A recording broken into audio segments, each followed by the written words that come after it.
Hey guys! What's up mga ka-vlogger fan? It's me and welcome back sa aking daily vlog.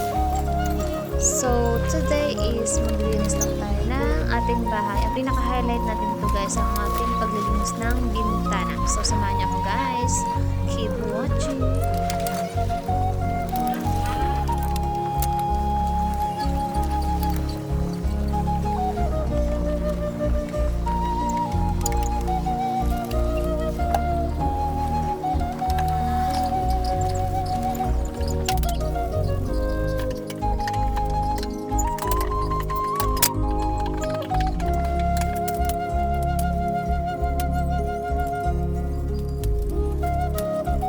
Broken faucet, no problem.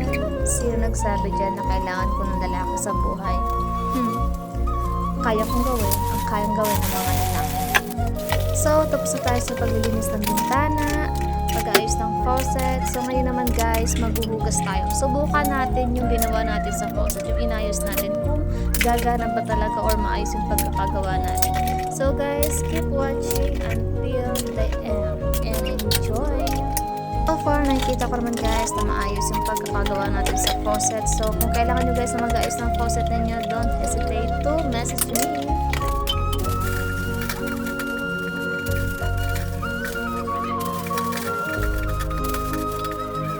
Andito na tayo sa paglilinis ng bahay. Actually, kailangan ko lang maglinis. Konti lang kasi everyday naman ako naglilinis ng bahay. And nakapag-map na din ako kayo ng umaga after ko magising. So ngayon guys, ayusin natin yung garbage kasi bukas na umaga may magko-collect yan 8 AM. And kung magising naman tayo ng late, so no problem kasi okay na siya.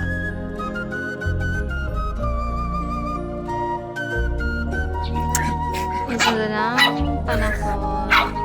So pakita ko sa inyo guys yung aking kamatis sa may gate. Kaya may sinampay pa ako. Eto siya. Actually guys, itong punong ito, akala ko dati mamamatay siya kasi ito yung pinakapayat. Ngayon, siya yung sumurvive and siya yung madaming sangat mga bunga. Hanggang labas yun guys. Ipakita ko sa inyo yung bunga sa labas. So ngayon, nandog tayo yung dalawa.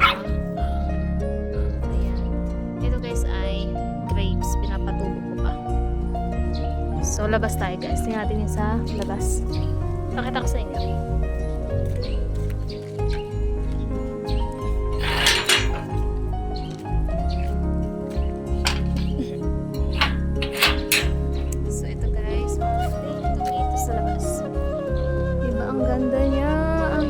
Kasi ang lalago. Saka, ito guys, kamatis natin. Hindi ko siya na-expect na magbubunga ng ganito. And ang lalaki niya guys. Papakita ko sa inyo yung bunga niya. Pinakamalaki. Ayan. Non-stop ang kanyang pagbunga. And then may ano ako dito guys. Pepper. Sa may gate. Actually guys, ang dami kong tinanim na pepper. Kaya lang, itong dalawang to, pinagpapatay ang aking puno ng peppers at tomatoes. May talong din ako, di nakasurvive kasi pinatay ng aking mga doggers. Dogger na. Ayan, ang ganda niya guys. So, nakatapos na tayo maglinis ng bintana. Kaya lang may sa taas pa ako sa kanot. So, ngayon, di ko alam kung paano kayo lilinisan kasi ang taas. So, ngayon, ito muna.